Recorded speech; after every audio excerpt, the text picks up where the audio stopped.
할렐루야. 우리 옆 사람하고 인사 한번 합시다. 은혜 받읍시다. 은혜 받읍시다. 은혜 받아야 삽니다. 은혜 받아야 삽니다. 충만한 은혜가 있게 되기를 예수님의 이름으로 축복합니다. 오늘은 예배에 대한 말씀, 워십 시리즈 15번째, 반복해서 예배할 때 주셨던 그 이름, 이런 제목의 말씀입니다. 예배는 하나님께서 베풀어 주신 은혜에 반응하는 것입니다. 하나님께서 주시는 은혜를 깨닫지 못하면 반응이 안 좋아요. 하나님은 우리가 긍정적인 반응, 감사의 반응, 이런 반응을 기대하고 그런 반응할 때 너무너무 좋아하십니다. 우리 집에는 매주마다 보육원에 있는 아이들이, 초등학생들 한 3명씩 옵니다. 그 중에 지금 많은 아이들이 다녀가고 있는데 제가 자주 부르는 아이가 하나가 있어요. 초등학교 2학년짜리 강지호라고 하는 애인데요, 이 녀석은 참 반응이 좋아요. 우리 교회 와서 주일 예배 똑같이 여러분이 듣는 설교를 초등학교 2학년짜리가 듣고 욥기를 제가 말씀했을 때 보육원에 돌아가서 욥기서를 이틀 동안이나 아주 집중해서 20분 이상을 이 녀석이 보더라는 거예요. 반응 좋죠. 근데 그것뿐만 아니에요. 이번에는 이 녀석이 그림을 그려서 우리에게 보냈는데 선생님들이 보내줬거든요. 그 그림에 큰 하트가 있고요, 그 안에 저를 다 그려놓고 제 옆에는 우리 사모를 그려놨어요. 그리고 제 넥타이를 그리고 제 머리에 이마에 있는 주름살을 그려놨어요. 그리고 그 사모랑 제 사이에 하트를 조그만하게 또 다 그린 거예요. 그걸 보는데 그렇게 감동이 되는 거예요. 그래서 사모한테 지호 좀 자주 불러. 여러분, 제가 왜 지호를 자주 부르라고 했을까요? 왜? 지호가 반응이 좋으니까 지호에게 뭔가 좋은 걸 해주고 싶은 거예요. 이 아이를 잘 키워주고 싶은 거예요. 이 아이의 필요한 거 다 채워주고 이 아이가 훌륭한 어른으로 성장할 수 있도록 내 것을 아낌없이 주고 싶은 거예요. 놀랍지 않나요? 나하고 피 한 방울 섞이지 않은 애예요. 그런데 반응이 좋다 보니 내 마음이 가요. 이 아이를 생각하면 그렇게 마음이 따뜻해지고 행복해지고, 우리 사모도 매주마다 오는 애들 너무 좋아하고 이 아이들 너무너무 아끼고 어떻게 해서든지 좋은 거 주거든요. 그런데 지호를 제일 좋아해요. 사모의 마음도 제 마음도 지호에게 자꾸 더 가는 거예요. 그래서 그 녀석이 궁금해요. 그 녀석의 눈에 어린 거래요. 여러분, 반응이 좋으면 하나님께서 우리를 마음에 품으신다는 거 믿으시기 바랍니다. 똑같은 상황인데요, 사람들의 반응은 각각 달라요. 똑같은 현장에서 똑같은 예배 듣고 똑같은 목사님 말씀 듣고 똑같은 찬양 부르고 똑같이 기도하는데 여러분들의 반응이 각자 다 달라요. 여러분, 가나안 땅을 정탐했던 12명의 정탐꾼이 있어요. 그들이 가나안 땅을 40일 동안이나 두루두루 탐지하고 그들이 살피고 돌아오거든요. 그들이 똑같은 땅을 보았고 똑같은 사람들을 보았고 똑같은 집들, 똑같은 성읍, 똑같은 거 보고 왔어요. 그런데 그들의 반응이 달라요. 10명의 정탐꾼은 하나님께서 주셨던 그 가나안 땅을 악평을 해요. 가나안 땅의 성읍은 견고하고 그곳에는 안악 자손들, 기골이 장대한 안악 자손들이 살고 있어서 절대로 우리는 그 땅을 점령할 수 없다. 그러니 지도자를 세워서 다시 애굽으로 돌아가자, 이렇게 얘기해요. 그런데 여호수아와 갈렙은 똑같이 보고 왔거든요. 그런데 그들의 반응은 너무 달라요. 그들의 신은 그들에게서 떠나버렸고, 여호와가 우리와 함께 하시니 우리가 올라가서 그 땅을 차지하자. 그들은 우리의 밥이다, 이렇게 반응한 거예요. 너무 다르죠. 여러분 같으면 어떤 사람들을 도와주고 싶어요? 여호수아와 갈렙같이 반응한 사람, 하나님은 지금 우리와 함께하고 있다라고 하는 그런 고백을 했던 그 두 사람을 도와주고 싶지 않겠어요? 네, 하나님께서는 그 두 사람을 도와주셔서 이 두 사람은 적과 꿀이 흐르는 가나안 땅에 들어가게 돼요. 그러나 10명의 정탐꾼은 다시 그들이 원했던 대로 광야로 돌아가게 되고 광야에서 다 죽어버려요. 10명의 정탐꾼을 지지했던 사람들까지 다 광야에서 죽어버리고 단 한 사람도 가나안 땅에 들어가지 못했다라는 거예요. 여러분, 오늘 우리가 읽은 본문에 보면은 아브라함의 이야기가 나와요. 저는 아브라함을 참 좋아합니다. 야곱도 좋아하고 다니엘도 좋아하고. 이 아브라함의 이야기를 보면 참 아브라함 반응을 잘해요. 정말 신실하게 반응을 잘합니다. 특별히 오늘 우리가 읽었던 본문에 보면은 하나님께서 아브라함에게 내 독자 이삭을 모리아 산으로 데리고 가서 번제로 드려라, 이런 말씀을 하셔요. 창세기 22장 2절 시작. 여호와께서 이르시되 내 아들 내 사랑하는 독자 이삭을 데리고 모리아 땅으로 가서 내가 내게 일러준 한 산 거기서 그를 번제로 드리라. 모리아산, 이 뜻은요, 환상의 땅, 여호와께 보여짐, 그리고 반역의 땅, 이 세 가지 의미가 있어요. 하나님께서 아브라함을 찾아오셔서 100세에 얻은 아들, 내 독자, 내 사랑하는 아들을 반역의 땅, 환상의 땅, 그곳으로 데리고 와서 번제로 드려라, 이런 말씀을 하셔요. 여러분, 순종하기 어렵죠. 독자 이삭은 아브라함에게 있어서 자신의 생명보다 소중해요. 차라리 나를 죽이세요. 나를 데려가세요. 이게 쉽거든요. 그런데 아브라함이 정말 기가 막힌 반응을 하죠. 아브라함이 어떻게 반응했느냐? 첫 번째, 아브라함은 믿음으로 반응을 해요. 창세기 22장 3절로 4절 같이 읽어봅시다. 아브라함이 아침에 일찍이 일어나 나귀의 안장을 지우고 두 종과 그의 아들 이삭을 데리고 번제에 쓸 나무를 쪼개어 가지고 떠나 하나님이 자기에게 일러주신 곳으로 가더니 제3일에 아브라함의 눈을 들어 그곳을 멀리 바라본지라. 아브라함은 하나님의 말씀에 반응할 줄 알았어요. 믿음으로 반응할 줄 알았어요. 지혜로운 사람은 항상 하나님의 말씀에 믿음으로 반응할 줄 알아요. 할렐루야. 아브라함이 믿음으로 반응할 수 있었던 것은 하나님을 신뢰했기 때문입니다. 여러분, 하나님을 믿을 때 가장 중요한 게 뭐라고 그랬어요? 믿음이라고 그랬죠. 네, 믿음.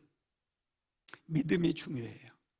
우리는 믿음을 잃어버리면 다 잃어요. 그러나 믿음을 지키면 모든 것을 지킬 수 있음을 믿게 되기를 바랍니다. 아브라함은 하나님의 말씀을 듣자 바로 순종을 합니다. 물론 아브라함의 고민이 깊었을 거예요. 밤새 잠을 자지 못하고 그 밤에 아마 철야하며 기도했을 거예요. 그리고 마침내 아브라함은 자기의 마음속에서 이삭을 하나님 앞에 다 드린 거예요. 죽인 거예요. 번제로 드린 거예요. 그래서 아침이 되자 아브라함은 고민하지 아니하고 짐을 꾸려서 이삭을 데리고 모리아 산을 향해서 가게 되죠. 모리아 산에 번제로 드리게 됩니다. 여러분, 창세기 12장에서 아브라함이 이제 처음 나오거든요. 창세기 12장을 보면은 하나님께서 아브라함을 부르시는 장면이 나와요. 하란 땅에 머물고 있었던 아브라함에게 아브라함아 아브라함아 하면서 너는 본토 친척 아비 집을 떠나 내가 내게 지시할 땅으로 가라 부르셔요. 아브라함은 순종합니다. 믿음으로 순종해요. 그래서 하나님께서 지시하셨던 가나안 땅으로 가게 되고, 아브라함이 처음으로 도착했던 곳이 세겜 땅이에요. 가서 봤더니 아무것도 준비되어 있지 않아요. 하나님께서 가라고 했으면 좋은 사람도 준비해 놓고 집 한 채, 초가집이라도 집이라도 한 채 있으면 얼마나 좋겠습니까? 아무것도 없어요. 그럼에도 불구하고 아브라함은 믿음으로 그곳에 제단을 쌓습니다. 그리고 여호와의 이름을 부르고 하나님께 예배를 드렸어요. 그러면 그 예배 하나님께서 기쁘게 받으시고 하나님께서 아브라함을 축복해 주시면 얼마나 좋겠어요. 그래요? 아브라함에게 그래 잘했다. 네가 정말로 내 말에 순종했구나. 이제 너 걱정하지 마. 지금 아무것도 눈에 보이지 않지? 손에 잡히는 거 없지? 걱정하지 마. 안심해. 내가 있어. 내가 너 책임져 줄게. 이렇게 말씀하시면 얼마나 좋겠어요. 그죠? 그런데 예배 드리고 났더니요, 세상에 기근이 찾아와 버린 거예요. 가뭄이 찾아왔어요. 농사도 지을 수 없고 풀 한 폭이 나지 않아요. 바짝 말라버린 거예요. 분명히 하나님께서 말씀하셨고 가라고 해서 왔는데 아브라함의 인생 망하게 생긴 거예요. 이럴 때 어떤 마음이 들까요? 나라에서, 우리나라 그래 옛날에 농촌에서 그랬거든요. 나라에서 하라고 하는 반대로 하면 부자 된다고 그랬어요. 하여튼 신기하게 제가 어렸을 때 농사 지으면 돼지 키우라고 해서 돼지 키우면요, 돼지가 그냥 파동이 일어나요. 돼지 파동이 일어나요. 망해버려요. 그 배추 같은 거 키우라고 해서 배추 키우잖아요. 그해 배추 파동이 일어나가지고 배추 장사 다 망해서 그냥 배추 밥 갈아엎고 그랬어요. 양파 심으라고 해서 양파 심으면 그냥 양파 파동이 일어나는 거예요. 정말 기가 막히더라고요. 제가 어렸을 때. 그래서 시골에 있는 어르신들이 정부에서 하라는 대로 하면 망하니까 반대로 하세요. 감자 심으러 가면 고구마 심고, 양파 심으러 가면 마늘 심고. 거기서 이제 청개구리가 나오는 거예요. 여러분, 아브라함도 그때부터는 아마 틀림없이 하나님께로 하라고 하는 대로 하면 틀림없이 망한다, 그런 마음이 들지 않았을까요? 네. 그래서 처음에 아브라함이 여기 있다 죽겠는데 해가지고 분명히 약속의 땅에 왔었는데 기근이 찾아오니까 애굽으로 내려가 버려요. 애굽으로 내려가서 자기 아내 사라를 애굽 왕에게 시집 보내는 그런 아주 수치스러운 일들을 당하게 되죠. 거짓말도 하게 되죠. 죄를 짓게 되거든요. 그러다가 다시 아브라함이 가나안 땅으로 들어옵니다. 그런데 신기하게 아브라함이 또 예배를 드려요. 예배로 반응을 해요. 이게 믿음의 반응이거든요. 하나님께서 아브라함을 사랑하실 수밖에 없게 아브라함이 그렇게 반응을 해요. 그렇게 쫄딱 망했으면, 그렇게 부끄러움을 당하고 수치를 당하고 그랬으면 얼마든지 이 모든 책임을 하나님께 돌릴 수 있거든요. 예수 믿어도 별거 없어. 그런데 아브라함은 그런 상황 속에서 그렇게 반응하지 않아요. 오히려 하나님께 돌아와서 하나님을 예배하고 또 예배하는 그런 반응을 보이더라는 거예요. 여러분, 창세기 4장에 보면은요, 인류 역사상 최초로 하나님을 예배하는 두 사람이 나와요. 그 사람이 누구죠? 가인과 아벨이에요. 가인은 농사를 짓는 사람이었기 때문에 땅의 소산물로 하나님을 예배하고, 아벨은 목축업을 하는 사람이었기 때문에 양을 잡아 피의 제사를 하나님께 드립니다. 그런데 하나님께서 가인의 예배는 받지 않으셔요. 아벨의 예배만 받으십니다. 그러면 여러분 이렇게 생각해 볼 수 있어요. 가인의 입장에서 왜 하나님께서 나의 예배를 받지 않으셨을까? 나도 정성을 다해서 하나님을 예배했는데 왜 내 동생 아벨의 예배를 기쁘게 받으시고 아벨의 인생은 저렇게 축복해 주시는데 왜 나의 예배는 받지 않으셨을까? 이렇게 고민할 수 있잖아요. 그래서 어떻게 하면 하나님께서 나의 예배를 기쁘게 받으시게 할까? 이걸 고민하고 그 예배를 준비하지 않겠어요? 아벨을 찾아가 가지고 아벨 나에게 좀 그 비밀을 가르쳐줘, 사랑하는 동생아 하면서 쌀한가마니 가지고 가서 하나님께서 연락하시는 예배의 비밀을 얼마든지 물어볼 수 있고 가르쳐달라고 부탁할 수 있어요. 그런데 가인은 그렇게 반응하지 않아요. 그냥 하나님께 섭섭한 거예요. 아벨의 예배를 받으신 하나님께 섭섭하고 아벨 저놈 때문에 내 예배가 하나님께 연락되어지지 못했다고 생각을 한 거예요. 그래서 어떻게 반응을 해요? 안색이 바뀌어요. 분노를 표치를 시켜요. 결국에는 아벨을 돌로 쳐 죽이는 그런 반응을 일으키다는 거예요. 여러분, 이 가인의 이런 반응으로 인해서 아벨은 결국 죽게 되고, 그럼에도 불구하고 하나님께서는 가인을 불쌍히 여기셔가지고 가인을 찾아오십니다. 그리고 가인에게 물으셔요. 네 동생 아벨이 어디 있느냐? 그때 가인이 뭐라고 그래요? 내가 알지 못하나이다. 내가 내 아우를 지키는 자니까. 이렇게 하나님께 오히려 반문을 해요. 그러자 그 반응에 따라서 가인을 저주하십니다. 하나님의 앞에서 쫓아내시고 더 이상 하나님의 얼굴을 볼 수 없게 하셨어요. 창세기 4장 11절로 14절 말씀 같이 읽어봅시다. 땅이 그 입을 벌려 내 손으로부터 내 아우의 피를 받았은즉 내가 땅에서 저주를 받으리니 내가 밭을 갈아도 땅이 다시는 그 효력을 내게 주지 아니할 것이요 너는 땅에서 피하여 유리하는 자가 되리라. 가인이 여호와께 아뢰되 내 벌이 지기가 너무 무거우니이다.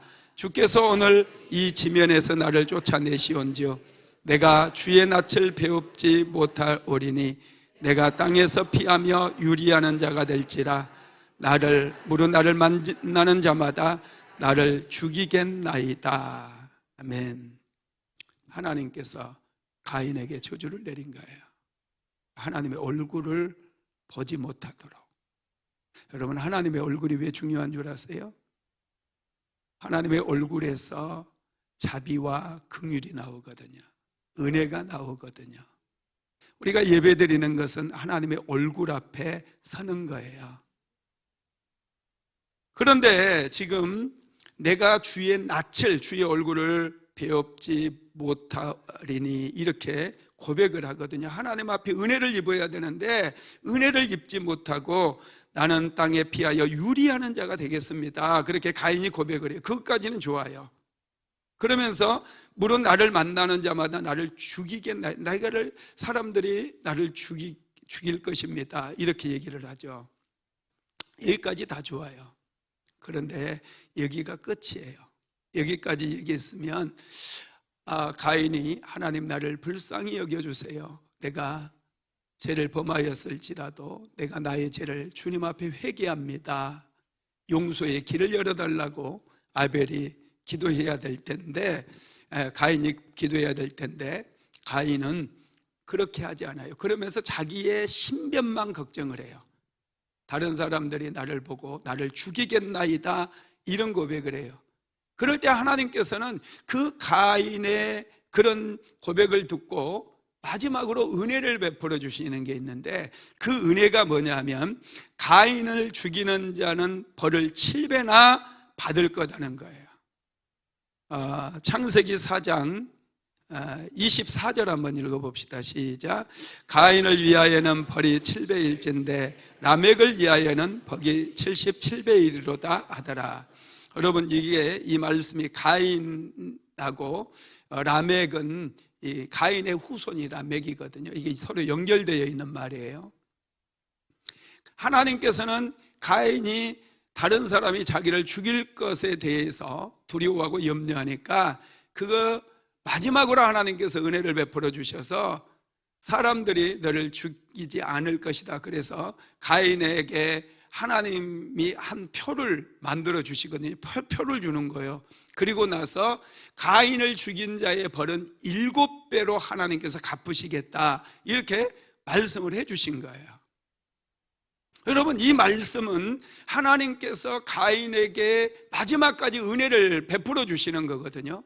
그러면 가인은 회개해야 되고 자기의 죄를 회개해야 되고 그의 후손들에게 잘 가르쳐야 돼요.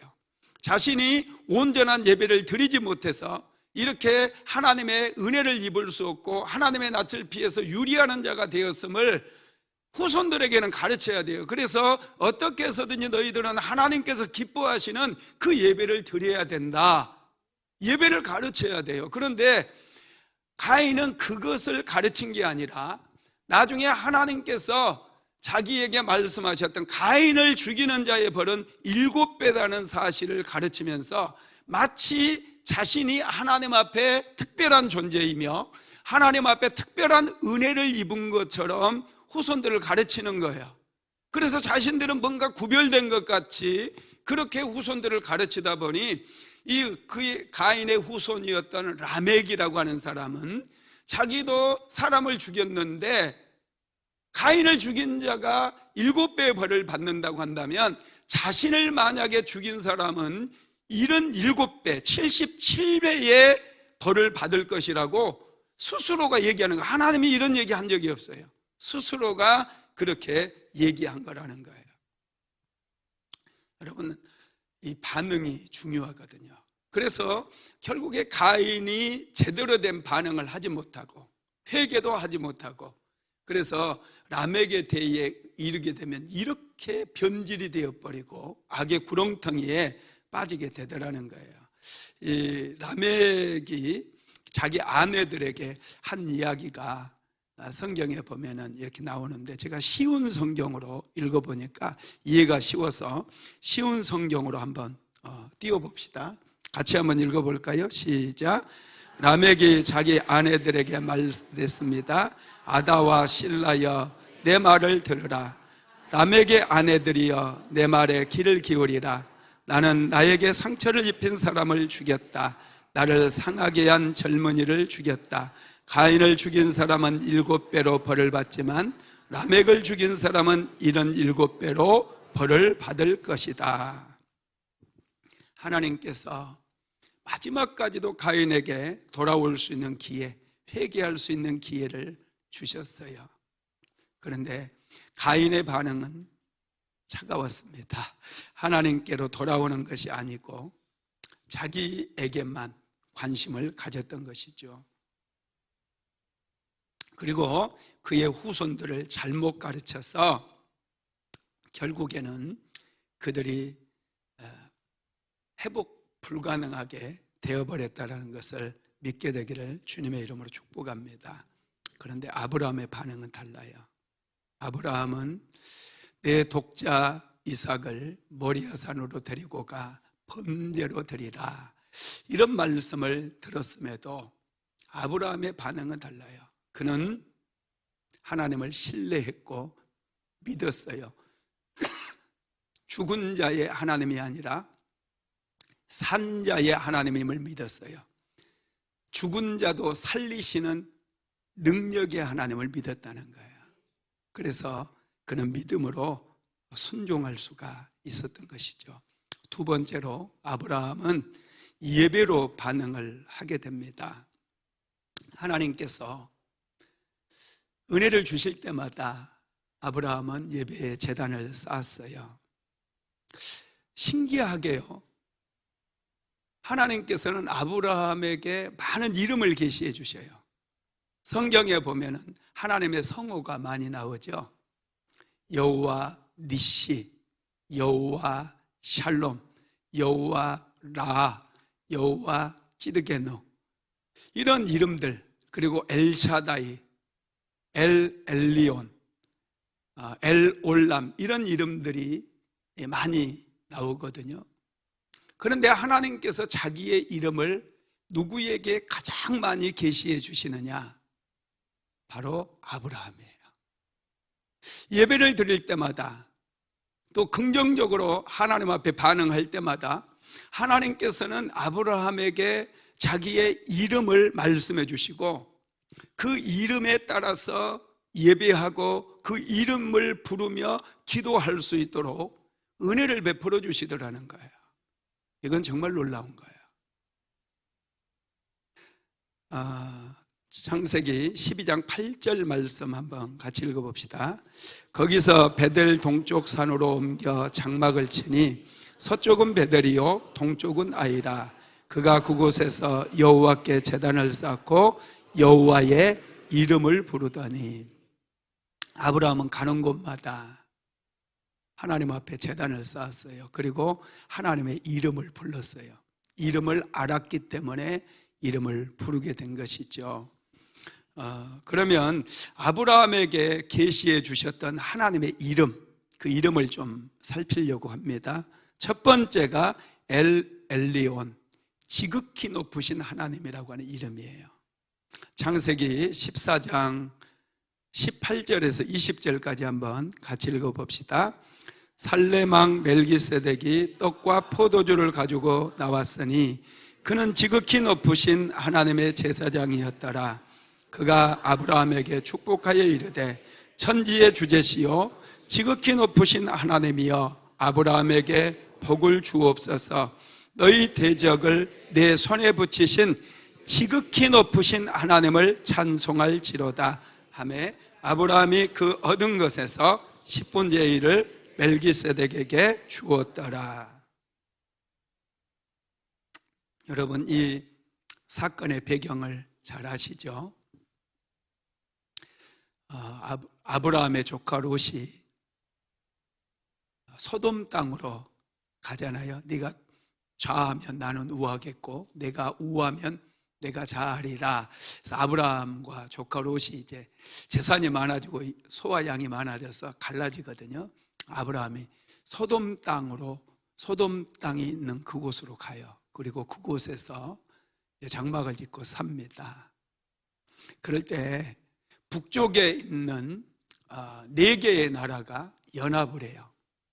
그돌라오멜 왕을 중심으로 해가지고 4개의 나라들이 연합을 해가지고 이 소돔 땅을 쳐들어와요. 이 소돔 땅도 5개의 나라가 연합을 합니다. 소돔 왕을 중심으로 해가지고 주변국 5개의 나라가 연합을 해가지고 북쪽에 있는 그돌라오멜 연합군과 세게 부딪혀요. 크게 전쟁을 합니다. 근데 누가 이기느냐? 북쪽에 있는 그돌라오멜 왕이 이끄는 연합군이 이겨버려요. 그래서 소돔 지역을 전부 약탈을 합니다. 그 사람들에게는 관심이 땅이 아니에요. 그때는 재산이에요. 이 아브라함 시대에는 양과 소, 이 재산만 빼앗아가고 사람을 끌고 가서 종으로 삼는데 관심이 있었어요. 땅은 뭐 넓으니까. 그래서 그돌라오멜 연합군이 승리를 거두자 소돔 땅에 들어와서 소돔 사람들을, 민간인들을 다 잡아갑니다. 종으로 삼기 위해서. 재산을 전부 다 빼앗아 갔어요. 그 안에 아브라함의 조카 롯이 포함된 거예요. 롯도 그의 가족들과 함께 포로로 끌려가고요. 재산 다 빼앗기는 거예요. 이 소문을 아브라함이 들었어요. 그러자 아브라함이 지체 없이 자기 조카 롯을 구출하기 위해서 자기 집에서 길리운 종들 318명을 이끌고 그돌라오멜 연합군을 추격해 가요. 이건 말도 안 되거든요. 4개의 나라가 연합해서 5개의 나라를 물리친 그 군대 숫자만 해도 얼마나 많겠어요? 한 3,000명 이상 되지 않겠어요? 10배 차이가 나요. 훈련된 군인들이에요. 그런데 종들을 이끌고 싸우겠다고 가는 아브라함, 참 무모하죠, 그죠? 아브라함은 하나님 앞에 기도하면서 추격해 갑니다. 그리고 하나님께서 아브라함에게 지혜를 주셨을 거예요. 그돌라오멜 연합군이 전쟁에 승리를 하고 승리의 도취에 있는 거예요. 밤새도록 퍼마시고 깊이 잠들었을 때 새벽에 아브라함이 318명을 이끌고 그 군대를 전부 다 진멸해버리는 거예요. 술 취해 있는 군인들 다 죽이고, 살아서 돌아간 군인들이 많지는 않았을 수 있어요. 그래서 아브라함이 승리를 거두고 이제 포로로 끌려간 사람들 다 다시 구출해서, 그리고 빼앗겼던 재물을 전부 다 가지고 소돔 땅으로 돌아오게 돼요. 그때 살렘 왕 멜기세덱이라고 하는 그 왕이 아브라함을 찾아와 가지고 아브라함을 축복을 해줍니다. 천지의 주제시요 지극히 높으신 하나님이여 아브라함에게 복을 주옵소서, 이렇게 축복을 해주는 거예요. 그때 이 멜기세덱을 통해서 아브라함에게 주셨던 이름이 지극히 높으신 하나님이에요. 이 이름이 엘엘리온이에요. 엘엘리온. 이 엘엘리온의 하나님, 아브라함을 도와서 전쟁에 이기게 하셨던 이 엘엘리온의 하나님의 이름, 이것을 아브라함이 이제 그때 받게 되고 붙잡게 되죠. 그리고 나서 이제 소돔왕, 도망갔던 소돔왕이 딱 돌아오는 거야. 그래가지고 이 소돔왕이 아브라함에게 이렇게 얘기해. 사람은 소돔 사람들 종으로 다 인질로 잡혀갔던 사람은 다 나에게 보내고 당신이 빼앗아온, 되찾아온 재물은 당신이 다 차지해라 그러거든요. 그랬을 때 아브라함이 이 소돔 왕에게 엘엘리온의 하나님에 대해서 얘기해요. 지극히 높으신 하나님을 소돔 왕에게 얘기하더라는 거예요. 한번 읽어봅시다. 창세기 14장 22절에서 23절 시작. 아브라함이 소돔 왕에게 이르되 천지의 주제시요 지극히 높으신 하나님 여호와께서 내가 손을 들어 맹세하노니 내 말이 내가 아브라함으로 치부하게 하였다 할까 하여 내게 속한 것은 실 한 오락이나 들매끈 한 가닥도 내가 가지지 아니하리라. 아멘. 멜기세덱을 통해서 지극히 높으신 하나님을 알게 되거든요. 자신이 그돌라오멜 연합군을 쳐서 승리를 거뒀는데 그 승리를 주신 하나님이 지극히 높으신 하나님이심을 아브라함이 알게 된 거예요. 그래서 아브라함은 자신감이 생겨버렸어요. 그 하나님이 자기와 함께 한다는 사실을 깨닫고 알게 되자 재산이 필요가 없는 거예요.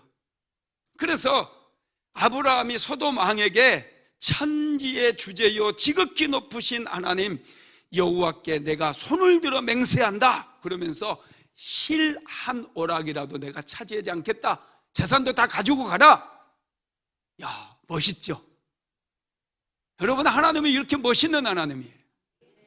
승리를 거두게 만드시는 하나님이에요.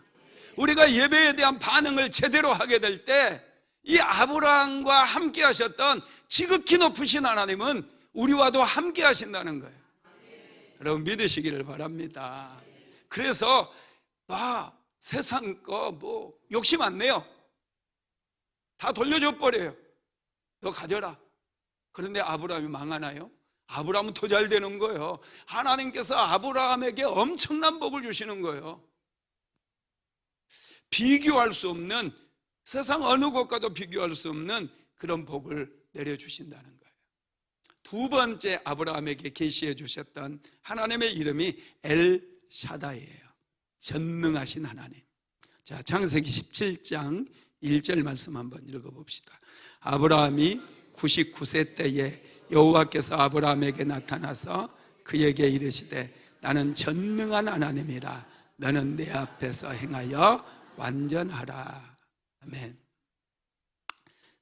창세기 17장에는 하나님과 언약하는 그런 언약을 하는 아브라함의 모습이 나오거든요. 왜냐하면은 이 그돌라오멜 연합군을 이제 아브라함이 야몰 틈타서 공격을 해버렸잖아요. 아브라함이 이제 집에 돌아오니까 정신이 돌아온 거예요. 내가 왜 그랬지? 4개의 나라가 연합을 해서 그 소돔 5개의 나라를 쳐부셨던 그 그돌라오멜 왕 리더십이 탁월하지 않습니까? 전략가 아니겠어요? 군대를 잘 다루는 기술이 있고 힘이 있고 능력 있는 그런 왕 아닐까요? 제 생각에는 아주 탁월한 왕이었을 것 같아요. 그런데 그 벌집을 쑤셔놓은 거예요. 저녁에 물론 그 야몰 틈타서 지금 누가 빼앗아간지 아무도 모르지만 이제 아브라함이 돌아와서 생각해 보니까 틀림없이 그돌라오멜 왕이 지금 살아있으니 군대를 정비할 수 있고 다시 군대를 훈련시켜가지고 아브라함에게 당한 것을 생각하니 원통하고 절통해서 아브라함을 타겟으로 해서 얼마든지 아브라함을 쫓아와 아브라함의 집을 쑥대밭을 만들고 재산 다 빼앗아가고 다 죽일 수 있어요. 여러분 가능성이 있겠죠? 얼마든지 생각해 보세요. 이 유치원생한테 어른이 얻어맞은 거예요. 그것도 세게 맞아가지고 그냥 그렇게 상태에 빠진 거야. 그래서 겨우 이제 정신을 차려보니까 알고 보니까 이 조그만 놈이 내 거 다 빼앗아갔네. 그러면 화가 나요, 안 나요? 화가 나죠. 원통하지. 그래가지고 이 자식 내가 가만두지 않겠다. 얼마든지 아브라함을 기습하거나 쳐들어와서 다 죽일 수 있는 그런 상황이에요. 그래서 아브라함이 막 이제 두려운 거예요. 그래서 하나님께 창세기 15장에서 아브라함을 찾아오셔가지고 아브라함아 두려워하지 말아라. 내가 너의 방패가 되어주겠다. 이런 얘기를 하거든요. 그래도 그러니까 방패 되어주겠다니까요. 아브라함이 하나님 전에도 약속하셨는데 약속 안 지키셨잖아요. 아들을 주시겠다고 하셨는데 나의 상속자는 이 다메섹 사람 엘리에셀이잖아요. 이렇게 얘기한 거예요. 그러니까 하나님께서 이제 그 3년 된 암염소, 3년 된 양, 순양 막 이런 거 준비해라고 해서 이제 그 사이를 그 절반으로 쪼개놓으라고 해서 그 사이를 탁 지나가시잖아요. 그 장면과 이제 연장선이거든요. 그렇게 하시고 나서 하나님께서 아브라함에게 이제 다시 말씀하신 거예요. 나는 전능한 하나님이다. 반드시 너에게 아들을 주겠다는 거예요. 그러면서 하나님께서 하시는 말씀이 창세기 17장 1절에 보면 아브라함이 90세에 여호와께서 아브라함에게 나타나서 그에게 이르시되 나는 전능한 하나님이다. 너는 내 앞에 행하여 완전하라 그랬어요. 이제 너에게 아들을 주겠다는 거예요. 하나님은 전능하신 하나님이기 때문에 99세의 아브라함의 몸을 청년의 몸으로 바꿀 수 있어요. 여러분 동정녀의 몸에서 자녀가 태어난 거나 90세의 사라의 몸에서 아들이 태어나는 거예요. 여러분 어떤 게 어려울까요? 둘 다 어려워요. 둘 다 불가능해요. 할머니들한테 한번 물어보세요. 아들 낳을 수 있는지. 이건 불가능하거든요. 둘 다 어려운 거예요. 그런데 하나님께서는 아브라함의 몸을 바꿔주시는 거예요. 사라의 몸도 다시 경수를 하나님께서 일으키셔서 아들을 낳을 수 있는 몸으로 바꿔주시는 거예요. 하나님은 전능하신 하나님이기 때문에 가능한 거예요. 여러분 하나님의 능력이 임하게 되면 동정녀의 몸을 통해서도 아들이 태어날 수 있다는 것 믿게 되기를 예수님의 이름으로 축복합니다. 하나님께서는 아브라함에게 하나님의 전능하심을 보여주고 싶으셨던 거예요. 그래야 아브라함이 믿음의 조상이 될 수 있는 거거든요. 모든 것을 이룰 수 있는 능력이 있는 완전한 능력을 가지신 그 하나님을 하나님은 가르쳐 주고 싶었어요. 왜냐하면 저와 여러분도 그 하나님을 믿고 있음을 알게 하기 위해서. 하나님은 엘리온의 하나님일 뿐만 아니라 엘샤다이의 하나님, 전능하신 하나님, 능치 못할 일이 없는 하나님, 할아버지의 몸을 청년의 몸으로 바꾸실 수 있는 그런 능력의 하나님이심을 보여주고 싶은 거예요. 나중에 아브라함이 사라가 죽고 난 다음에 사장가 들어요. 그래서 아들을 몇 명을 더 낳아요? 몇 명 더 낳느냐고 관심이 없어요. 7명을 더 낳아버려요. 7명을. 와, 아브라함 세다. 예, 하여튼 그렇습니다. 그 다음에 세 번째 하나님이 가르쳐 주신 이름은 엘올람 하나님이셔요. 영생하시는 하나님이십니다. 창세기 21장 33절 읽어봅시다. 아브라함은 브엘세바에 에셀나무를 심고 거기서 영원하신 여호와의 이름을 불렀으며, 여기서 영원하신 하나님, 영생하시는 하나님, 이게 엘올람이에요. 블레셋 왕 아비멜렉과 이제 언약을 체결하고 난 다음에 아브라함이 브엘세바에 에셀나무를 심고 그곳에서 영생하시는 하나님의 이름을 부르며 제단을 쌓는 거예요. 예배를 드리는 거예요. 여러분, 하나님은 영원하신 하나님이에요. 사람은 유한합니다. 그러나 하나님은 영원하시는 하나님이셔요. 하나님은 시작도 없고 끝도 없는 분이셔요. 사람은 시작이 있고 끝이 있거든요. 유한한 존재고 한계가 너무나 많아요. 그러나 하나님은 영원하신 하나님이십니다. 그래서 여러분, 하나님께서 우리에게 영생의 복을 주시는데, 이 영생의 복이 뭐냐면 하나님의 생명이 흐르게 하는 복이에요. 하나님의 생명이 우리 안에 들어와요. 그래서 저와 여러분이 영생을 얻는 거예요. 하나님의 생명이 여러분의 가정에 흐르게 되잖아요. 가정이 살아나요. 하나님의 생명이 교회에 흐르게 되어지면 교회가 살아나기 시작하고 성도들이 영적으로 깨어나기 시작하고 기도가 달라지고 예배가 달라지고 찬양이 달라지는 거예요. 하나님의 생명이 흐르지 않으니 마치 공동묘지와 같아요. 조용해요. 그런 예배 하나님께서 어떻게 받으시겠어요? 예배는 뜨겁게 드리는 거예요. 너는 내게 부르짖으라, 내가 내게 응답하겠고 내가 알지 못하는 크고 은밀한 일을 내게 보여주리라. 할렐루야. 여러분, 하나님의 생명이 흘러가는 곳에 기적이 일어나는 거예요.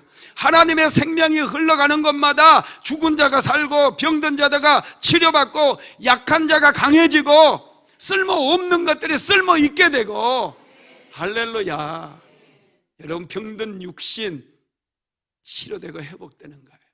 하나님의 생명이 흐르는 곳에 기적이 일어나지, 하나님의 생명이 없는 곳에 기적이 일어나지 않아요. 할렐루야. 여러분, 순복음 안디옥교회 하나님의 생명이 날마다 흐르게 될 줄로 믿습니다. 하나님의 생명이 흐르는 곳마다 충만해져요. 그래서 예배드리러 올 때 얼굴이 어둡고 힘겹고 힘들어 보이던 분들이 예배 마치고 돌아가면 얼굴이 활짝 펴져요. 왜? 하나님의 생명이 들어오다 보니 막 충만해지는 거예요. 자신감이 생기고 용기가 생기는 거예요. 다시 세상에 나가서 도전하고 모험하고 부딪혀보고 안 되면 되게 할 수 있는 거예요. 은혜 받지 못하면 세상에 나가서 자꾸 찌그러져요. 자꾸 자기의 약함과 연약함만 보게 돼서 자신감을 잃어버리고 예배드려도 변화가 일어나지 않는 거예요. 그러나 하나님의 생명이 예배를 통해서 내 안에 흐르게 되면 자신감이 생기는 거예요. 할렐루야. 믿음이 생기는 거예요. 정말 하나님이 살아계셨네. 와, 감동하게 되는 거예요. 믿으시기 바랍니다. 요한복음 3장 16절 한번 읽어봅시다. 하나님이 세상을 이처럼 사랑하사 독생자를 주셨으니 이는 그를 믿는 자마다 멸망하지 않고 영생을 얻게 하려 하심이라. 예수 그리스도를 하나님께서 이 땅에 보내주셨어요. 예수님을 통해서 우리 안에 생명이 흐르게 하셨어요. 그래서 우리는 멸망하지 않고 영원한 생명을 얻게 되고 영생을 얻게 되고 풍성하게 인생을 살아갈 수 있게 된다는 거예요. 네 번째로 하나님께서 아브라함에게 계시해 주신 이름이 여호와 이레예요. 준비하시는 하나님. 자, 창세기 22장 14절 읽어봅시다. 아브라함이 그 땅 이름을 여호와 이레라 하였으므로 오늘날까지 사람들이 이르기를 여호와의 산에서 준비되리라 하였더라. 네. 아브라함이 이삭을 하나님께 드린 사건은 아브라함의 생애에서 가장 충격적인 사건이에요. 하나님께서 아브라함에게 그의 사랑하는 독자 이삭을 바치라고 명령을 했어요. 이건 엄청난 시험거리죠. 그런데 아브라함의 생활을 하나님이 너무 잘하셨어요. 아브라함이 독자 이삭을 100세에 낳았으니 아들이 얼마나 예뻤겠어요. 밥을 먹지 않아도 배불렀을 것 같아요. 그래서 특별히 여러분 창세기 22장 1절에 보면은요, 내 아들, 내 사랑하는 독자 이렇게 나와요. 내 아들, 내 사랑하는 독자 이렇게 표현했어요. 눈에 넣어도 안 아픈 아들. 아브라함 안에 온통 하나님이 들어갈 틈이 사라져버리고 이삭으로 가득 차 있었다는 거예요. 그 아들로 가득 차 있어요, 아브라함 마음속에. 그래서 이삭이 어쩌면 우상이 되어버린 거죠. 바로 그때 하나님께서 아브라함을 찾아오신 거예요. 아브라함이 예배가 뜸해지고 아브라함 마음에 하나님을 생각함이 사라졌을 때 내 독자, 내 사랑하는 아들을 모리아산에 데리고 가 번제로 드리라 그랬어요. 여러분, 그랬을 때 아브라함은 그대로 순종하죠. 정신이 번쩍 든 거예요. 다시 하나님을 회복한 거예요. 그의 마음속에 밤새도록 하나님을 채운 거예요. 하나님께 그리고 그 아들을 맡겨드리는 거예요. 자기가 아들 책임질 수 없어요. 그래서 하나님께 자기의 아들을 온전히 맡기는 거예요. 그게 말씀을 받았던 그 밤에 이루어진 거였고, 그래서 아브라함은 이삭을 이미 모리아산에 데리고 가기 전에 하나님께 먼저 올려드린 거예요. 그래서 온전한 순종을 하게 되었고 예배로 반응할 수 있었다라는 것입니다. 여러분, 그렇습니다. 하나님을 가는 곳마다 반복해서 예배했던 아브라함을 하나님은 너무나 사랑하셨어요. 그래서 아브라함에게 정말 좋은 것을 주고 싶었어요. 그래서 가장 좋은 거, 여러분, 이름을 주신 거예요. 여러분, 하나님께서 누가복음에서도 구하고 찾고 두드리라 말씀하시면서 가장 좋은 거 성령을 주시겠다고 말씀하셨잖아요. 우리에게도. 우리에게 예수님의 이름을 주셨거든요. 하나님은 이름을 주셔요. 이름 속에 비밀이 있어요. 이름 속에 능력이 있어요. 이름 속에 축복이 있어요. 아브라함을 하나님께서 너무 사랑하셨어요. 아브라함은 내 친구라고 그랬어요. 성경에서 하나님께서 내 친구라고 했던 사람이 많지 않아요. 아브라함과 모세, 다윗, 이 세 사람뿐이에요. 그런데 하나님께서는 아브라함에게 자기의 이름을 가장 많이 가르쳐 주셨다는 거예요. 아브라함에게 이름을 가르쳐 주신 이유는 저와 여러분도 그의 이름을 부르라는 거예요. 하나님의 능력을 믿으라는 거예요. 지극히 높으신 하나님의 이름을 부를 때 우리에게 승리가 임하고 우리의 인생 속에 복이 임한다라고 하는 사실을 믿게 되기를 주님의 이름으로 축복합니다. 하나님께서는 온전히 자기의 독자 이삭을 하나님 앞에 올려드렸던 그 아브라함을 위해서 순양을 예비해 주시고 순양으로 번제를 드리게 한 거예요. 이삭은 살려주시는 거예요. 아브라함은 오히려 그 사건을 통해서 큰 은혜를 누리게 되죠. 한번 창세기 22장 11절에서 14절까지 한번 읽어봅시다. 11절에서 14절 시작. 여호와의 사자가 하늘로부터 그를 불러 이르시되 아브라함아 아브라함아 하시는지라. 아브라함이 이르되 내가 여기 있나이다 하매 사자가 이르시되 그 아들에게 내 손을 대지 말라. 그에게 아무 일도 하지 말라. 내가 내 아들 내 독자까지도 내게 아끼지 아니하였으니 내가 이제야 내가 하나님을 경외하는 줄을 아노라. 아브라함이 눈을 들어 살펴본즉 한 순양이 뒤에 있는데 뿔이 수풀에 걸려 있는지라. 아브라함이 가서 그 순양을 가져다가 아들을 대신하여 번제로 드렸더라. 아브라함이 그 땅 이름을 여호와 이레라 하였으므로 오늘까지 사람들이 이르기를 여호와의 산에서 준비되리라 하더라. 아멘. 이삭의 몸에는 손을 대지 말라요. 하나님께서 순양을 준비해 주셨어요.